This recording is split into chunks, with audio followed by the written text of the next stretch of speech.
अस्सलामुअलैकुम। मेरी ज़िंदगी का एक वाक़या है। मेरी बेटी का रिश्ता एक बहुत अच्छे घर में तय हो गया था। लड़का भी कमाने वाला था और ख़ानदान भी शरीफ था।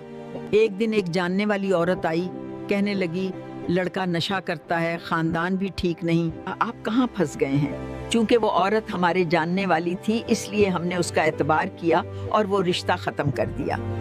चंद दिन बाद पता चला उस औरत ने अपनी बेटी का रिश्ता उसी लड़के से कर दिया। अफसोस तो मुझे बहुत हुआ, लेकिन मैंने सब्र किया। सब्र का फल हमेशा अच्छा और मीठा ही होता है, इसलिए अल्लाह का करम हुआ, हमारी बेटी का रिश्ता उससे भी बेहतर जगह हो गया। ना तो मैंने लड़ाई झगड़ा किया, ना रोना धोना किया और ना ही हिम्मत हारी। मगर मैंने ये सबक जरूर सीख लिया, हर एक पर एतबार नहीं करना, क्योंकि कुछ लोग आपके नाकाम होने का इंतजार करते हैं और कुछ लोग आपके मैदान छोड़ने का। याद रखना, उनका ये इंतजार कभी खत्म नहीं होना चाहिए। या अल्लाह हमें सब्र और हिम्मत के साथ आगे बढ़ते रहने की तौफीक दे। आमीन।